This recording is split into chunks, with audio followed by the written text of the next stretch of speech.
Tiffany Ann Cole nació en 1981, en Carolina del Sur. Su familia tenía raíces en Charleston y heridas igual de profundas. Expertos señalaron más tarde que creció en un hogar marcado por el miedo.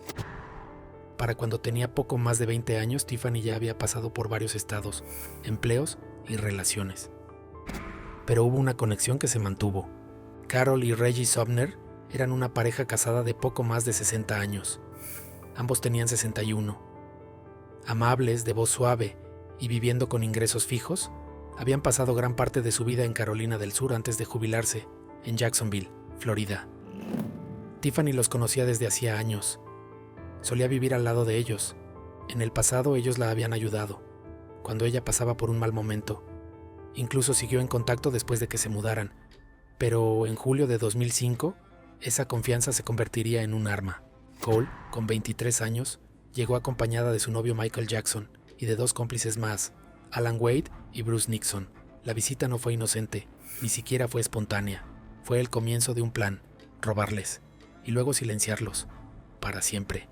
El 8 de julio, Wade y Nixon tocaron la puerta de los Sumner. Dijeron que necesitaban usar un teléfono.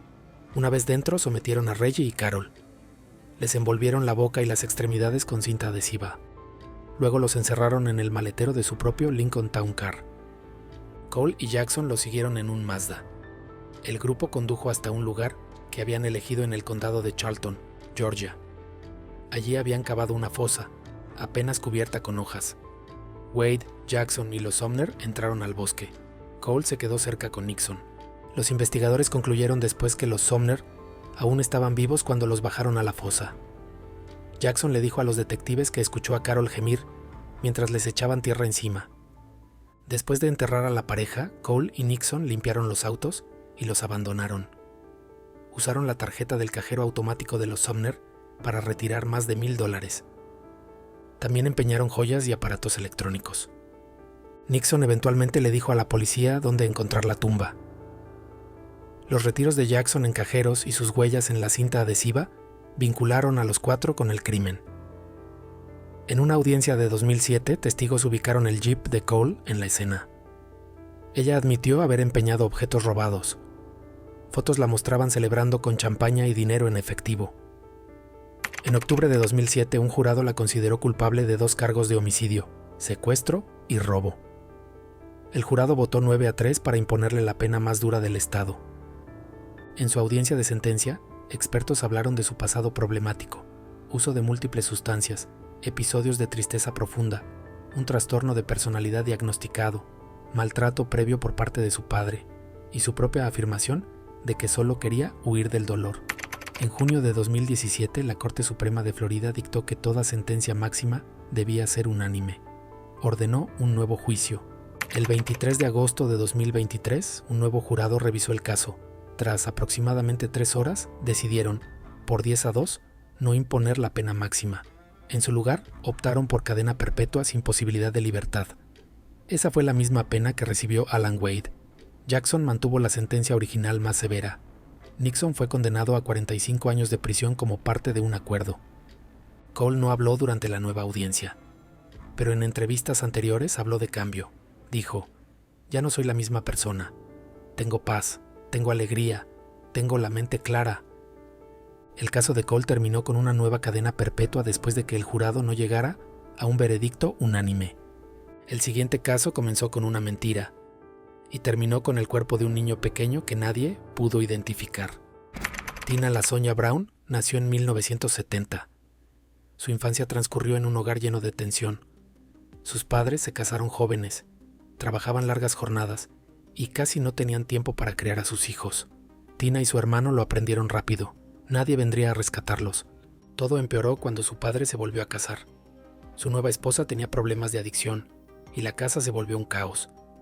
Tina fue descuidada y más tarde víctima de comportamientos inapropiados por parte de su padre. En la adolescencia ella era quien alimentaba a su hermano. Iba de casa en casa, viviendo con distintos familiares. Luchaba por mantenerse en la escuela.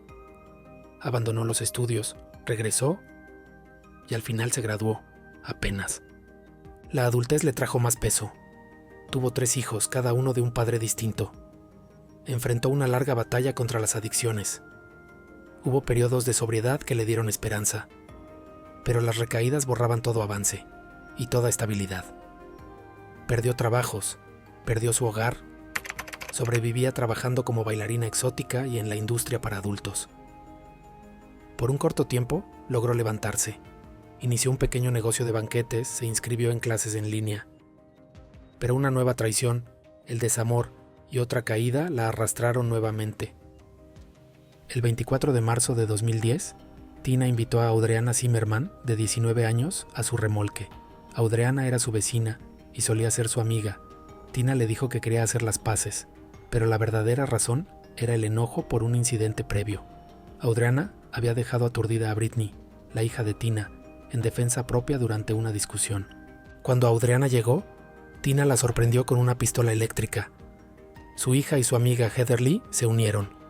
Golpearon a Audriana, le metieron un calcetín en la boca y la arrastraron hasta un auto. Tina llevaba una palanca metálica y usó repetidamente la pistola eléctrica. Condujeron hacia un bosque cercano.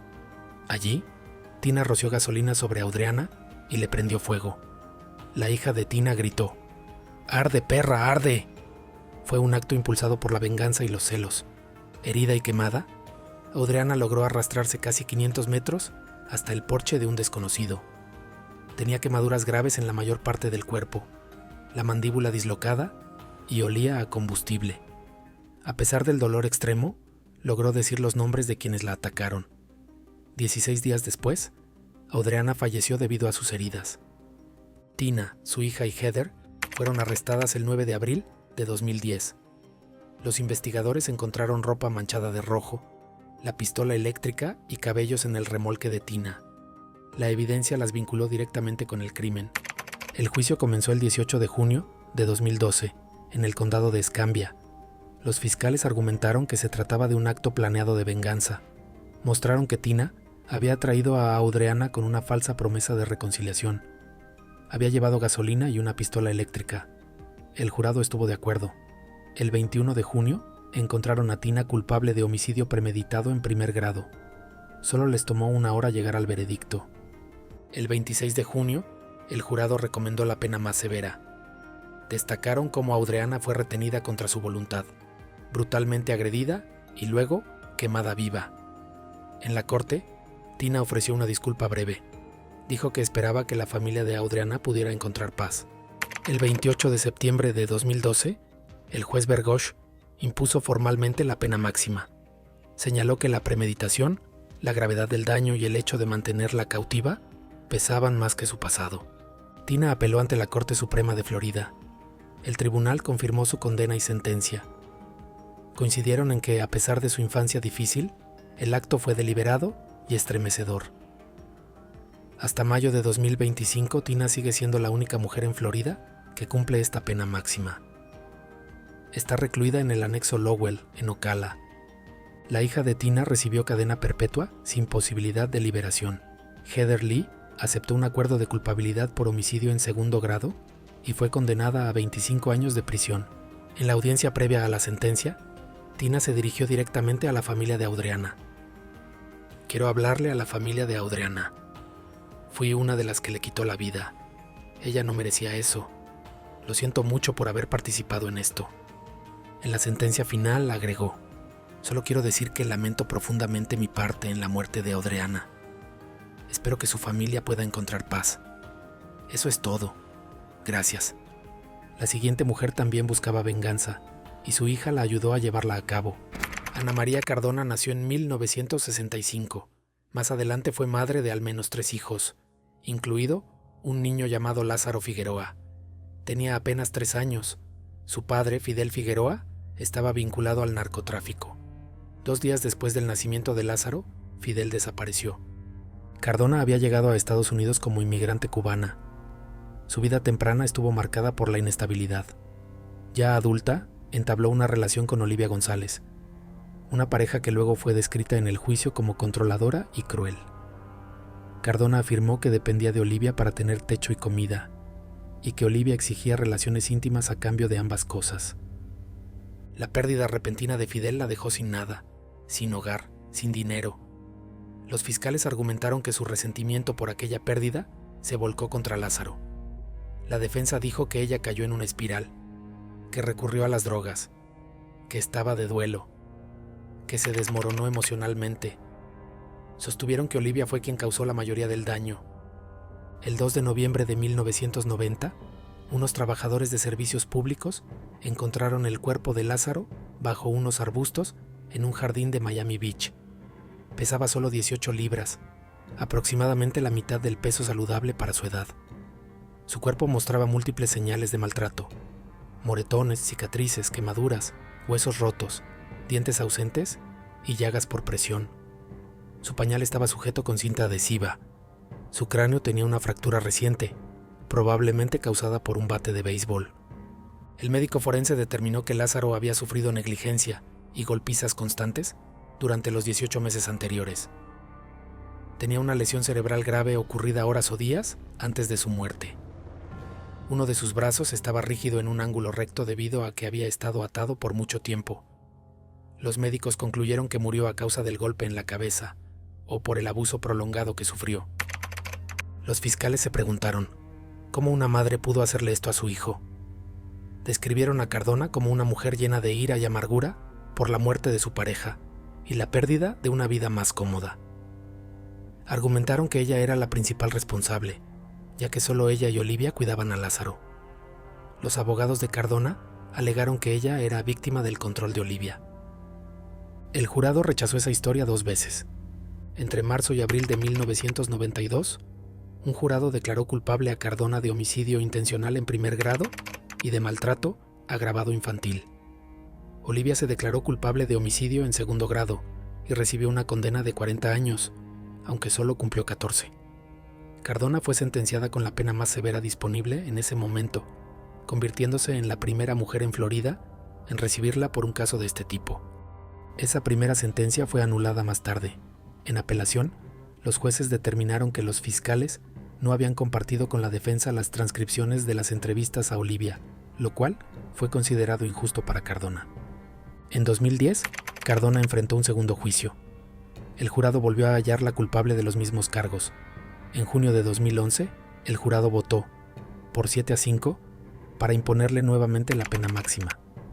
En febrero de 2016, la Corte Suprema de Florida anuló esa sentencia. Señaló que los fiscales habían hecho declaraciones finales excesivamente emocionales, apelando constantemente a la justicia para Lázaro y burlándose del carácter de Cardona, lo cual violaba las normas del tribunal. En su tercer juicio, los fiscales decidieron no buscar la pena máxima. La defensa volvió a culpar a Olivia. Cardona admitió que había sido una mala madre. Negó haber causado la muerte de su hijo. Vecinos testificaron que los gritos de Lázaro provenían de las sesiones de maltrato. El 13 de diciembre de 2017, el jurado nuevamente la declaró culpable de causar daño intencional en primer grado y de maltrato infantil agravado. Esta vez, el tribunal la condenó a cadena perpetua. El juez Miguel de la O le dijo: «Hay bestias salvajes que muestran más empatía por sus crías que la que usted mostró por Lázaro». Durante la audiencia de sentencia en 2011, Cardona habló ante el juez. «Quisiera que mi hijo hubiera tenido una mejor madre, una que lo hubiera protegido y estado siempre con él. En estos 21 años he crecido y cambiado gracias a mi fe. Juez, no quiero que mi vida termine». Dijo que quería vivir por sus otros hijos pequeños. Ahora, conozcamos a una mujer cuya obsesión la llevó a atraer a su rival hasta una tumba que ella misma había cavado. Emilia Lily Carr nació como Emilia Lily Llera en 1984. Era la segunda de 3 hermanas. Desde muy pequeña, su vida familiar fue complicada. A los 15 años, le dijo a las autoridades que su padre la había agredido. Más tarde, retiró su declaración. Aún así, la situación se deterioró. En 2004, su padre intentó contratar a alguien para acabar con la vida de Emilia, su madre y su hermana. Terminó en prisión durante 4 años. Esto dejó cicatrices emocionales profundas en Emilia. Emilia era inteligente. Pruebas indicaban que tenía un coeficiente intelectual de alrededor de 125. Terminó la secundaria y se unió al ROTC, programa de entrenamiento militar juvenil. Asistía a la iglesia y a estudios bíblicos. Más tarde tomó clases de modelaje y de terapia de masajes. En apariencia todo parecía ir bien, pero en casa reinaban el abandono y el desorden.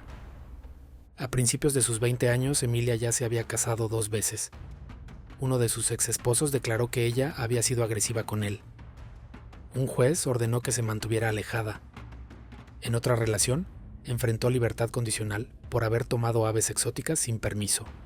Tuvo 3 hijos, uno de ellos con un hombre llamado Jamie Acom. Para finales de 2008, Emilia tenía 8 meses de embarazo del hijo de Joshua Damien Fulgham. En diciembre de 2008, Fulgham se casó con otra mujer, Heather Strong. Emilia se mantuvo cerca, incluso cuidando a los hijos de Heather. En enero de 2009, Fulgham fue arrestado por amenazar a Heather con una escopeta. Los cargos fueron retirados. Más tarde, los investigadores dijeron que Emilia había intentado intimidar a Heather para que dejara el caso, amenazándola con una herramienta filosa. Poco después, Emilia y Fulgham retomaron el contacto. Mientras tanto, Heather y Fulgham peleaban por la custodia de los niños. El 15 de febrero de 2009, Heather Strong, de 26 años, desapareció. Había ido a trabajar a un restaurante cerca de la autopista I-75 en Reddick, Florida, y nunca regresó a casa. El 19 de marzo su cuerpo fue encontrado en una tumba poco profunda, al lado de un remolque de almacenamiento ubicado en una propiedad vinculada a la madre de Emilia. La policía entrevistó a Emilia 10 veces antes de que ella pidiera un abogado. Durante esas entrevistas, su versión de los hechos cambió varias veces. Agentes encubiertos también la grabaron hablando con la hermana de Fulgham sobre lo ocurrido. Eso encendió las alarmas. Los celos parecían ser el motivo. Emilia veía a Heather como un obstáculo entre ella y Fulgham, y también entre ella y el hijo que estaba por nacer. Los investigadores creen que Fulgham atrajo a Heather diciéndole que Emilia había escondido dinero en el remolque. Cuando Heather llegó, la ataron a una silla con cinta adhesiva. Le colocaron una bolsa de plástico en la cabeza. Al no lograr romperle el cuello, la sofocaron. Fue un acto planeado, no una reacción impulsiva. El 24 de marzo de 2009, la policía arrestó a Emilia. Seguía detenida, con 8 meses de embarazo. Dio a luz en la cárcel. Sus hijos mayores fueron a vivir con familiares y su hija recién nacida fue entregada en adopción. Más tarde, Emilia habló con los investigadores. Alegó que solo había confesado para poder reunirse con sus hijos. Pero sus propias palabras grabadas contaban otra historia. Admitió haber planeado el crimen junto a Fulgham, haber atado a Heather a la silla y haberla visto mientras luchaba por respirar. En noviembre de 2009, Emilia y Fulgham renunciaron a su derecho a un juicio rápido. La fiscalía buscaba la pena más severa.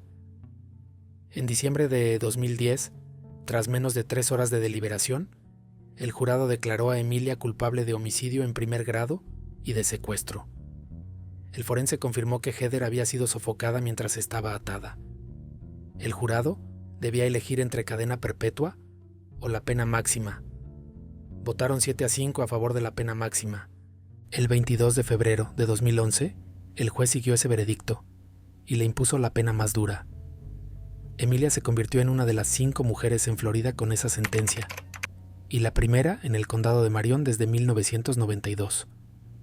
Emilia apeló hasta la Corte Suprema del Estado, pero en febrero de 2015, su condena y sentencia fueron confirmadas. Una decisión estatal de 2016 cambió la forma en que se manejan estos casos. La Fiscalía decidió no repetir la fase de sentencia. En su lugar, en mayo de 2017, Emilia fue condenada nuevamente, esta vez a cadena perpetua. Hoy permanece recluida en el anexo del Instituto Correccional Lowell, en el condado de Marion. Sus hijos mayores viven con familiares. Su hija menor, nacida en prisión, fue adoptada por otra familia. A continuación, una viuda adinerada, una hija llena de rencor y una joya perdida que desencadenó una tragedia. Pero antes de pasar al siguiente caso, considera suscribirte para más historias como esta. Casey Bian Dudley nació en 1963. Creció en Florida. Era una de varios hijos en una familia de clase trabajadora. Su madre cuidaba a una viuda anciana. La infancia de Casey parecía normal, pero al llegar a la adultez, cargaba con cicatrices tanto físicas como mentales. Los registros penitenciarios indican que tiene muchos tatuajes. Uno de ellos dice Death Row 87, con un error ortográfico de Death Row. A mediados de los años 80, Casey vivía con su novio, Michael Sorrentino. Ambos enfrentaban problemas económicos. El 1 de octubre de 1985, Casey y dos amigas entraron a la casa de Geneva Kane, una viuda adinerada en Redington Beach, Florida. Geneva había despedido recientemente a la madre de Casey de su trabajo como cuidadora. Ese despido generó enojo en casa. El plan era tomar los anillos de Geneva y marcharse sin que nadie se diera cuenta. Pero la rabia se apoderó del grupo. Hubo un forcejeo. Casey le envolvió un cinturón a Geneva para intentar controlarla. Luego, salió corriendo de la habitación en pánico, y al volver, encontró a Michael atacando a Geneva con una herramienta filosa. La misma herramienta que Casey le había prestado a él. Robaron anillos por un valor aproximado de $19,000. Los investigadores hallaron huellas dactilares de Michael en la escena. Vieron las graves heridas de Geneva. También encontraron uno de los anillos de Casey debajo del cuerpo de Geneva. Los detectives descubrieron que la madre de Casey había comprado un anillo nuevo para reemplazar el perdido. ¿Por qué se intensificó tanto la situación? El objetivo era robar joyas, pero el enojo por el despido, combinado con la presión económica, desató la violencia. Los fiscales dijeron que los celos y el estrés por el dinero empujaron el robo hacia un daño fatal. En 1987, Casey, su madre Nancy Steele Dean y Michael enfrentaron cargos. Casey tenía 22 años en ese momento. En el juicio, un testigo clave fue su exnovio, Robert Bennett. Él declaró haber escuchado a Casey y a su madre hablar de acabar con Geneva y usar a Michael como chivo expiatorio. La defensa argumentó que eso era solo un chisme y no debía tomarse en cuenta. Pero el jurado lo escuchó de todos modos. Casey no testificó. El jurado la declaró culpable de homicidio en primer grado. Recomendó la pena más severa con una votación de 9-3. El juez estuvo de acuerdo. Mencionó 4 motivos: crueldad, planificación previa, que el crimen ocurrió durante un robo y el motivo económico. Solo consideró una razón para reducir su castigo: sus problemas de salud. El 27 de enero de 1987 recibió la pena máxima y fue enviada a la sección correspondiente a esa sentencia. Sus abogados apelaron. Afirmaron que el jurado fue influenciado injustamente por las declaraciones de Bennett. En el caso Dudley Bear Estate, el 15 de junio de 1989, la Corte Suprema de Florida mantuvo su culpabilidad, pero ordenó anular la pena máxima debido a la evidencia indebida. El 2 de octubre de 1989, se le impuso una nueva condena: cadena perpetua con un mínimo de 25 años antes de poder optar a la libertad. Ahora, veremos cómo una esposa planeó el final de su esposo a cientos de kilómetros de distancia. Carla Ann Cayer tenía poco más de 20 años cuando comenzó este caso. Ella y su esposo, Luis L.J. Cayer, tenían un hijo de 3 años. Se habían mudado desde Mandeville, Luisiana, hasta Tampa, Florida. L.J. trabajaba como subcontratista y fabricante de gabinetes. Se fue primero a Tampa para encontrar trabajo, con la esperanza de que Carla y su hijo se unieran más adelante. Carla consiguió empleo como recepcionista en un estudio de danza local. Allí conoció a Ty Payne. Carla y L.J. habían vivido juntos durante 2 años antes de casarse. Cuando ocurrió el tiroteo fatal, en noviembre de 1986, su hijo tenía 3 años. Carla sería beneficiaria de $100,000 por la póliza de seguro de vida de su esposo. También tenía $25,000 en ahorros. No quería divorciarse. Temía perder la custodia de su hijo. Primero, Carla ofreció $500 a otra persona para encargarse de su esposo. Ese plan fracasó. Luego recurrió a Ty Payne, el hombre con quien había comenzado una relación en el estudio de danza. A mediados de noviembre de 1986, Carla y Payne llevaron al pequeño hijo de ella a una casa de empeño en Slidell, Luisiana. Carla pagó por una pistola. Juntos la probaron en un campo de tiro. Después, Carla le compró a Payne un boleto de autobús a Tampa y le envió el arma con él. Aproximadamente una semana después, Payne llegó a Tampa. Carla le dio la dirección de L.J. y una foto de su esposo. También le indicó que llamara a L.J., fingiendo que ella había tenido un accidente. El 20 de noviembre de 1986, Payne se acercó a LJ y le disparó 3 veces, 2 en el pecho y 1 en la espalda, mientras LJ intentaba escapar. Luego, Payne llamó a Carla para decirle que todo estaba hecho. Carla organizó su boleto de regreso. La policía local arrestó a Payne en Tampa. Él confesó y señaló a Carla como la autora intelectual. A cambio de su testimonio recibió una sentencia de prisión con un mínimo de 25 años antes de poder optar a la libertad. Carla fue llevada a juicio en el condado de Hillsborough, acusada de homicidio intencional. La fiscalía presentó pruebas de su planificación y participación. La defensa argumentó que Payne fue quien apretó el gatillo. El jurado recomendó cadena perpetua. Sin embargo, el juez impuso la pena capital. En 1988, Carla apeló ante la Corte Suprema de Florida. Alegó que el juez no debía haber ignorado la recomendación del jurado. La Corte estuvo de acuerdo. La ley de Florida exigía una razón clara y convincente para anular la decisión del jurado. La Corte eliminó la pena capital y la reemplazó por cadena perpetua, sin posibilidad de libertad, durante 25 años, tal como el jurado había recomendado. El veredicto de culpabilidad se mantuvo. El siguiente caso comenzó con un coche averiado y terminó con 6 disparos. Andrea Felicia Hicks Jackson creció en el condado de Duval, Florida. Los registros públicos revelan pocos detalles sobre su familia. Documentos judiciales indican que tenía 2 hermanos y una hermana.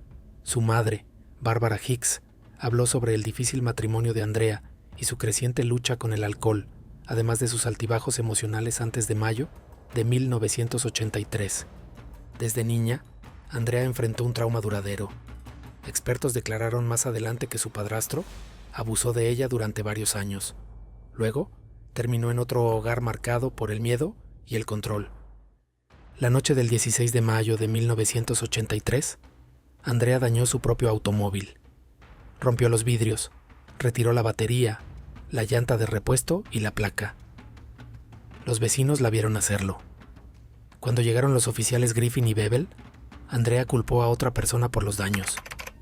El oficial Bebel subió al apartamento del esposo, separado de Andrea, para buscar los papeles del auto.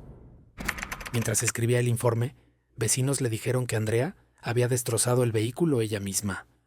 Bebel regresó para arrestarla. Hubo un forcejeo. Cuando Bebel se inclinó, aparentemente para recoger las llaves que Andrea había dejado caer, ella sacó un arma pequeña que llevaba escondida en la cintura. Le disparó 6 veces. 4 balas impactaron en su cabeza, una en el hombro y otra en la espalda. Luego lo empujó y salió corriendo. El oficial Bebel tenía 29 años. Más tarde falleció a causa de sus heridas. Horas después, la policía encontró a Andrea escondida cerca del apartamento. También hallaron el arma dentro de una canasta de ropa. Durante el juicio, los fiscales dijeron que Andrea disparó al oficial Bebel para evitar ser arrestada. Argumentaron que se aprovechó del momento del forcejeo para atacar. La defensa presentó otra versión. Andrea declaró que había consumido alcohol y drogas, y que se sintió atrapada en un recuerdo traumático de su pasado. Dijo que temía por su vida. Los expertos en salud mental coincidieron en que estaba bajo un estrés extremo y que no podía comprender completamente sus acciones esa noche. En febrero de 1984, un jurado del condado de Duval la declaró culpable de homicidio en primer grado. Recomendaron la pena más severa. El juez estuvo de acuerdo. Señaló 3 razones. Actuó para evitar el arresto, quiso detener a los oficiales, y el acto pareció planificado y deliberado. El 13 de noviembre de 1986, la Corte Suprema de Florida ratificó su condena y sentencia. Pero en 1989, la Corte devolvió el caso al tribunal porque ciertas pruebas relacionadas con la víctima habían sido mal manejadas. En los años siguientes, Andrea enfrentó 2 audiencias de sentencia adicionales. Cada vez, la sentencia más severa fue anulada por motivos legales, como instrucciones poco claras al jurado o problemas al no permitirle hablar en su audiencia. En enero del 2000, la Corte Suprema de Florida volvió a anular la sentencia. El juez no había considerado todos los factores que podrían explicar el estado mental de Andrea. Se ordenó un nuevo proceso de sentencia, esta vez con el derecho de estar presente y hablar. Finalmente, su sentencia fue modificada a cadena perpetua sin posibilidad de libertad anticipada. En 2007, la Junta de Libertad Condicional fijó su próxima revisión para el año 2108, prácticamente eliminando toda esperanza de salir. Las autoridades locales se oponen firmemente a su liberación. Hoy, Andrea sigue en prisión bajo esa condena. Cada intento de imponerle la pena más severa fue anulado en apelación. Su condena se mantiene firme y continúa cumpliendo su sentencia. En la próxima historia, un hombre era su jefe, el otro su amante. Ambos terminaron ante la justicia. Dee Dine Castile trabajaba como mesera en un restaurante IHOP en el sur de Florida. Los vecinos decían que bebía whisky escocés por botella, en ocasiones hasta 3 al día. Allí, tras el mostrador, comenzó una relación con Allen Bryant, el gerente del restaurante. Él vivía con el dueño del lugar, Arthur Venecia.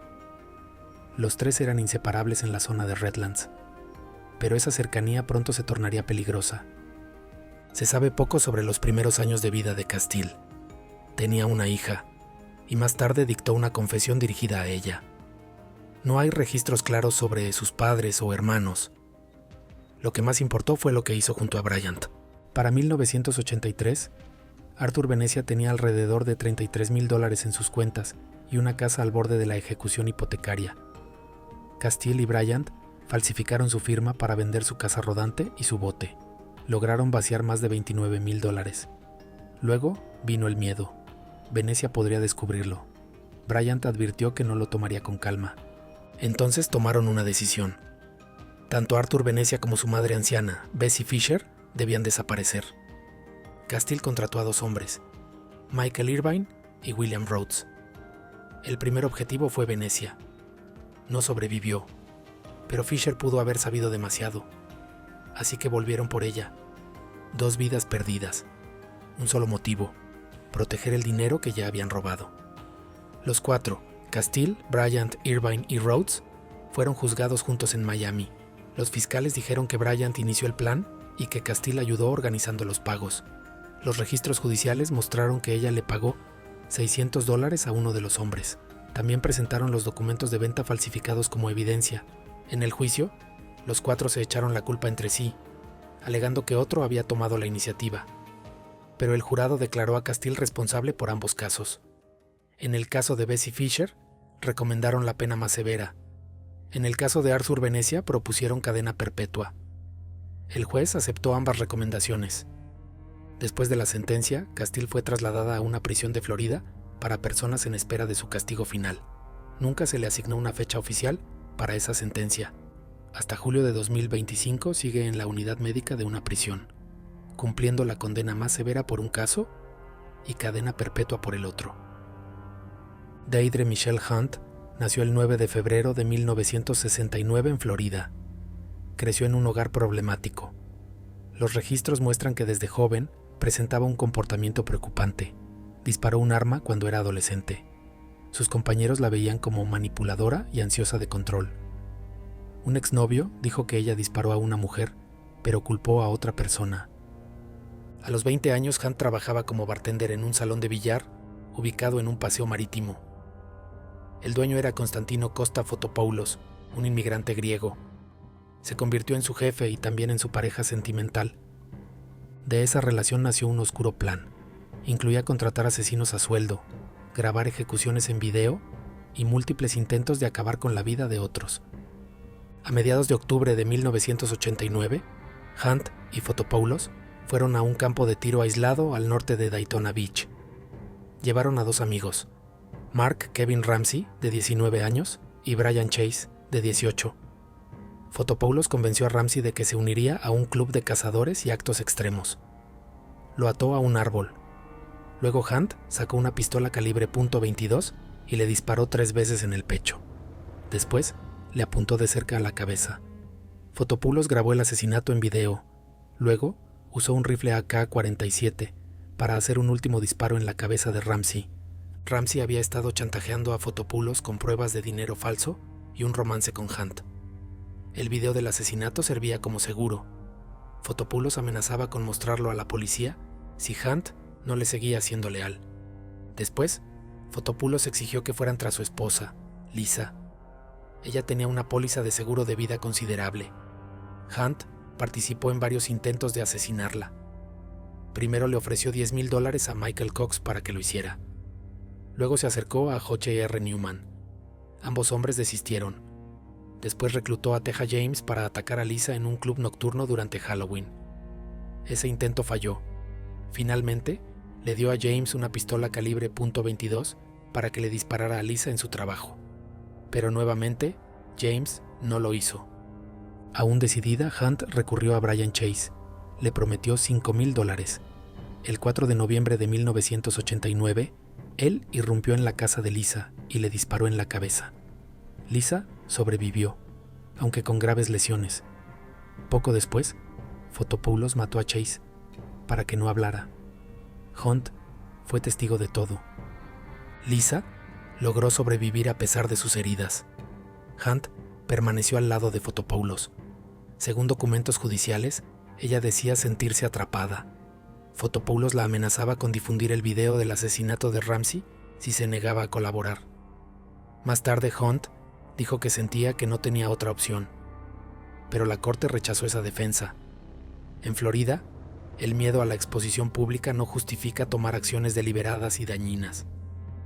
En noviembre de 1989, Hunt acudió a la policía. Confesó todo. Los agentes registraron la casa de Fotopoulos. Encontraron el video del asesinato de Ramsey, 2 armas cargadas y municiones. Testigos reconocieron la voz de Fotopoulos en la grabación. En septiembre de 1990, Hunt se declaró culpable. Admitió 2 homicidios en primer grado, Ramsey y Chase. También admitió 2 intentos de homicidio contra la esposa de Fotopoulos. Confesó haber solicitado a otros que cometieran crímenes, haber participado en la planificación de un asesinato con Fotopoulos y haber cometido robo a mano armada. Hunt renunció a su derecho a juicio conjurado. El juez le impuso la pena máxima por los 2 asesinatos. Durante la audiencia, el video del asesinato de Ramsey fue proyectado en la corte. Hunt se quedó en silencio cubriéndose los oídos. Ella apeló. En octubre de 1992, la Corte Suprema de Florida confirmó sus condenas, pero anuló las penas máximas y ordenó una nueva audiencia de sentencia. En mayo de 1998, un juez le impuso 2 cadenas perpetuas consecutivas. Cada una requiere cumplir al menos 25 años antes de poder pedir libertad condicional. También recibió una sentencia de 30 años por los planes y solicitudes de asesinato. Esta se cumple al mismo tiempo que las cadenas perpetuas. Sarah Boone creció en Florida. Se sabe muy poco sobre su infancia o su familia. No hay registros públicos que mencionen los nombres de sus padres ni detalles de sus primeros años. Lo poco que se conoce proviene de su relación con Jorge Torres Jr., su novio en ese entonces. Jorge tenía 42 años cuando falleció en febrero de 2020. Vivía con Sarah en Winter Park, Florida. Su relación había sido tóxica. Jorge fue arrestado 4 veces por agredirla físicamente. Sarah también enfrentó un cargo por estrangulamiento, aunque luego fue retirado. El 24 de febrero de 2020, ambos estaban bebiendo en casa. Sarah declaró que acordaron jugar a las escondidas. Jorge, que medía 1,57 metros y pesaba unos 47 kilos, se metió dentro de una maleta grande. Sarah la cerró con el cierre pensando que sería algo gracioso. Poco después, Sarah grabó 2 videos. En ellos, Jorge suplica: "No puedo respirar", y la llama por su nombre. Ella se ríe y le da golpecitos en la mano con un bate de béisbol cuando él intenta salir. Más tarde, Sarah dijo a los investigadores que subió a dormir. Creía que él podría salir por sí mismo. A la mañana siguiente, Jorge había muerto por asfixia dentro de la maleta. Sarah llamó al 911 entre lágrimas. Le dijo al operador: "Estábamos jugando anoche y lo metí en una maleta, como un juego de escondidas". Explicó que se quedó dormida y solo lo encontró al despertar. Los fiscales afirmaron que Sarah quiso castigarlo y sabía que él podía morir. Se apoyaron en los videos donde ella ignora sus súplicas y se ríe. El fiscal asistente dijo al jurado: "Sarah metió a Jorge en la maleta con la intención de castigarlo, y lo dejó allí para que tomara sus últimos alientos, solo". Sarah insistió en que nunca quiso que él muriera. Dijo que su intención era obligarlo a confrontar su propio comportamiento agresivo hacia ella. Describió incidentes pasados en los que Jorge la había golpeado, escupido y forzado a contactos no deseados, causándole daño físico y emocional. Fue acusada de homicidio en segundo grado y permaneció detenida sin derecho a fianza. La fecha de su juicio se pospuso varias veces. 8 defensores públicos renunciaron por conflictos de interés. Sara incluso se representó a sí misma por un tiempo. Repartió volantes para conseguir un abogado. Finalmente contrató a James Owens. El juicio comenzó el 14 de octubre de 2024 y duró 10 días. La defensa argumentó que Sara sufría un trauma prolongado por el maltrato que había recibido. Sara testificó que golpeó la mano de Jorge con el bate solo para evitar que saliera y terminara el juego. En los alegatos finales, la fiscalía destacó el video, su decisión de irse a dormir y el resultado fatal. El jurado deliberó menos de 2 horas. El 25 de octubre de 2024 la declararon culpable. El 2 de diciembre de 2024, el juez Michael Kranick sentenció a Sara a cadena perpetua sin posibilidad de libertad. Durante la audiencia de sentencia, Sara habló durante 20 minutos. Dijo que ya se había perdonado por enamorarse de alguien que la lastimó. También pidió perdón a la familia de Jorge. No quise que esto pasara, perdóname Jorge, perdónenme, familia Torres. Y añadió, a veces me pregunto si la gente hubiera sentido más lástima por mí si yo hubiera sido la que perdió la vida. Dalia DiPolito creció en el sur de Florida. Sus padres eran trabajadores y le inculcaron el valor de la familia. Se estima que nació alrededor de 1982 o 1983, por lo que hoy tiene unos 42 años. Antes de meterse en problemas legales tuvo varios trabajos. Incluso trabajó brevemente en la industria para adultos. Un detalle que la fiscalía mencionó durante las primeras audiencias. Algunos la calificaron como una oportunista, pero amigos afirman que participaba en actividades religiosas y que no tenía antecedentes antes de 2009. Su historia personal incluye un matrimonio breve con Michael DiPolito, un hombre que ya tenía antecedentes por fraude. Se casaron en febrero de 2009, después de haberse conocido solo unos meses antes. La relación fue inestable, marcada por problemas económicos y desconfianza mutua. A principios de ese mismo año, el matrimonio comenzó a derrumbarse. Según la fiscalía, Dalia decidió tomar el control total de la casa que compartían y de las cuentas bancarias de Michael. Supuestamente le pidió ayuda a un amigo para encontrar a alguien que eliminara a su esposo. Ese amigo contactó a la policía. Entonces, el departamento de policía de Boynton Beach organizó una operación encubierta. Un oficial se haría pasar por un sicario. En una grabación de 2009, se puede escuchar a Dalia discutiendo los detalles del plan. Hablaba de simular un robo que saliera mal. Aceptó pagar $7,000. En un momento, aseguró estar completamente decidida a que su esposo desapareciera. Entonces vino el giro dramático. El 5 de agosto de 2009, la policía montó una escena falsa en la casa de la pareja. Incluso llevaron cámaras del programa de televisión Cops para que todo pareciera real. Le dijeron a Dalia que su esposo había sido asesinado. En realidad, Michael estaba a salvo. Más tarde los oficiales la interrogaron y le reprodujeron las grabaciones. Fue arrestada por solicitar un acto fatal contra su esposo. Para la fiscalía el motivo era claro: avaricia y desesperación. Alegaron que ella quería quedarse con la casa y los ahorros, y además reavivar una antigua relación amorosa. En el juicio, Michael testificó que poco después de casarse, Dalia había retirado $100,000 de sus cuentas. También dijo que ella le había puesto drogas en la camioneta y le había echado algo en el té helado para meterlo en problemas con la libertad condicional. La defensa presentó otra versión. Afirmaron que Dalia pensaba que todo era parte de un reality show policial y que no sabía que el supuesto sicario era en realidad un agente encubierto. Alegaron que todo había sido una trampa, influenciada por el equipo del programa Cops. La fiscalía respondió que el oficial solo había hecho su trabajo. En su primer juicio, Dalia fue declarada culpable de solicitar el asesinato de su esposo. El juez describió su plan como profundamente equivocado y la sentenció a 20 años de prisión, los cuales comenzó a cumplir de inmediato.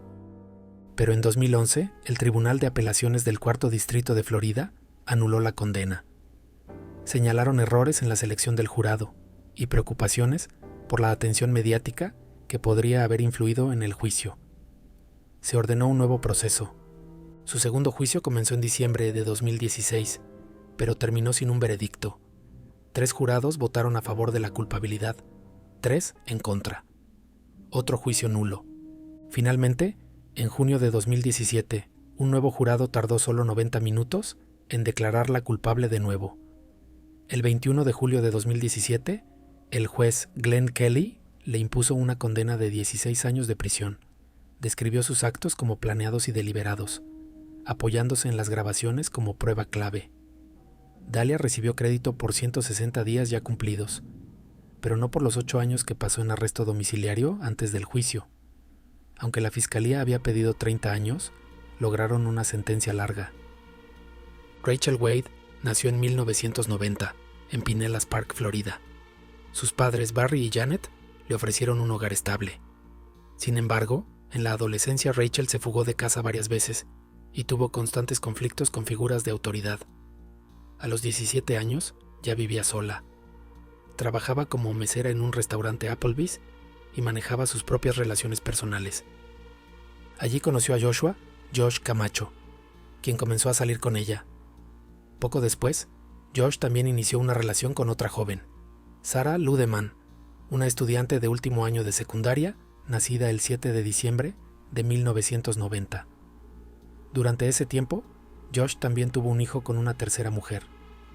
Sarah, al principio, no conocía todos los detalles y hasta se transfirió de escuela para estar más cerca de él. Pronto comenzaron los celos, las acusaciones y los enfrentamientos. Rachel y Sarah intercambiaron mensajes agresivos en redes sociales. En uno de los mensajes de voz, Rachel advirtió: "Te voy a hacer daño". Esa amenaza luego se convirtió en una de las piezas clave del juicio. El 14 de abril de 2009, la tensión llegó a su punto máximo. Rachel declaró que estaba paseando a su perro cuando escuchó a Sarah gritándole. Se sintió en pánico, entró a su casa y tomó un cuchillo de cocina. Luego llamó a un exnovio, Javier Lavoy, y se dirigió a su casa. Cerca de las 11 de la noche, Rachel le escribió a Josh: "Ahora sé por qué no me hablas, porque estás con ella". Él le respondió que se fuera. Rachel contestó: "No, voy a esperar a que ella se vaya". También llamó a Sarah y le dijo: "Voy a lastimarte a ti y a tu novio". Un poco antes de la medianoche, Sarah llegó en una camioneta junto a la hermana de Josh y una amiga. Bajó del vehículo y enfrentó a Rachel. La defensa aseguró que Sarah fue quien golpeó primero y que era más grande y físicamente dominante. Sin embargo, testigos de la fiscalía afirmaron que fue Rachel quien se acercó al vehículo con el arma en la mano. La apuñaló 2 veces, una en el hombro y otra en el pecho, perforándole el corazón. Después del ataque, Rachel lanzó el cuchillo sobre el techo de una casa cercana y dijo: "Ya terminé". Sarah logró regresar a la camioneta y llamó a Josh, diciéndole: "Me duele", antes de desmayarse. Fue llevada de urgencia al hospital Northside, pero falleció a las 2:20 de la mañana del 15 de abril. Rachel fue arrestada esa misma noche y acusada de homicidio en segundo grado. Su juicio, que duró 3 días en julio de 2010, se centró en los mensajes amenazantes. La fiscalía argumentó que todo fue premeditado. La defensa invocó la ley Stand Your Ground de Florida y aseguró que Rachel actuó en defensa propia. Los testigos debatieron si Rachel fue a buscar pelea o si actuó por miedo real. El 23 de julio de 2010, tras 2 horas y media de deliberación, el jurado, compuesto por 5 hombres y una mujer, declaró a Rachel culpable de homicidio en segundo grado. El 3 de septiembre de 2010, el juez Joseph Bulone la sentenció a 27 años de prisión. Dijo creer que Rachel tenía la intención de acabar con la vida de Sarah. Rachel lloró en la corte y aseguró que todo fue en defensa propia. Más tarde declaró que apelaría. En marzo de 2011, le dijo a ABC News que las redes sociales habían acelerado la pelea de forma trágica. Su apelación fue rechazada en febrero de 2012. Hoy permanece bajo custodia. Su liberación está programada para el 21 de marzo de 2032. Courtney Christine Schulhoff nació en 1987 en Washington, D.C. Tras la separación de sus padres, se mudó con su padre, Stephen Schulhoff, a Altamonte Springs, Florida. Asistió a la escuela secundaria Lyman, pero abandonó antes de graduarse. Luego, comenzó a estudiar para obtener su equivalencia de preparatoria, GED. La relación con su padre se volvió cada vez más tensa. Courtney y su novio aseguraron que Stephen la castigaba físicamente, pero las autoridades no encontraron pruebas de maltrato. Durante su adolescencia, Courtney se volvió distante y rebelde. Cambió su apariencia y comenzó a salir con Michael Morin, un joven de 20 años que estaba en libertad condicional por robo de autos. A su padre no le agradaba esa relación. Courtney y Michael solían verse en una gasolinera cercana a la escuela o en un hipódromo local. Ella le decía a Michael que su padre la golpeaba con frecuencia. La noche del 9 de febrero de 2004, fueron juntos al cine a ver una doble función. Luego regresaron al apartamento de Stephen. En la madrugada del 10 de febrero, ambos ingresaron a la vivienda. Michael afirmó que Courtney lo incitó a cometer el acto fatal contra su padre. Dijo que ella le entregó un bate de béisbol y le recordó que su padre la había agredido el día anterior. Michael aseguró que se desconectó durante el ataque y solo volvió en sí cubierto de sangre. Courtney contó otra versión. Dijo que había salido a pasear al perro mientras Michael estaba adentro. Al regresar, encontró el bate junto a la puerta del dormitorio. Michael estaba empapado en sangre y, según ella, la amenazó para que no llamara a emergencias. La fiscalía alegó que Courtney planeó todo y manipuló a Michael para que ejecutara el crimen. Ambos se acusaban mutuamente. Courtney negó haberle entregado el bate y aseguró que él actuó por cuenta propia. Michael insistió en que ella lo presionó. Tras quitarle la vida a Stephen, la pareja condujo su camioneta hasta Orlando. En el camino se detuvieron en un McDonald's antes de regresar al apartamento. Michael declaró que incluso hablaron sobre ocultar el cuerpo bajo un puente en el condado de Brevard. Fueron arrestados el 11 de febrero de 2004, luego de que la novia de Stephen, Elaine Book, descubriera la escena y llamara al 911. El 2 de marzo de 2004, un gran jurado del condado de Seminole acusó a Courtney, entonces de 16 años, y a Michael, de 20, por homicidio premeditado en primer grado. El caso de Courtney fue trasladado al Tribunal de Adultos. Su juicio comenzó el 26 de septiembre de 2006. La fiscalía sostuvo que ella fue quien organizó el crimen y guió a Michael para llevarlo a cabo. Courtney decidió no testificar. El 27 de septiembre, el jurado la declaró culpable. Como era menor de edad en el momento del crimen, no se le pudo imponer la pena máxima. En su lugar, fue condenada a cadena perpetua sin posibilidad de libertad. Tras recibir la sentencia, Courtney habló ante la corte. Michael Morin no fue quien le quitó la vida a mi padre. Fui yo. Asumo toda la responsabilidad y acepto el veredicto. El juicio de Michael se realizó en abril de 2007. Él admitió haber dado los golpes, alegando que actuó en estado de desconexión mental. Courtney testificó a su favor y volvió a asumir la culpa. El 26 de abril de 2007, el jurado lo declaró culpable de homicidio en primer grado. También recibió cadena perpetua sin posibilidad de liberación.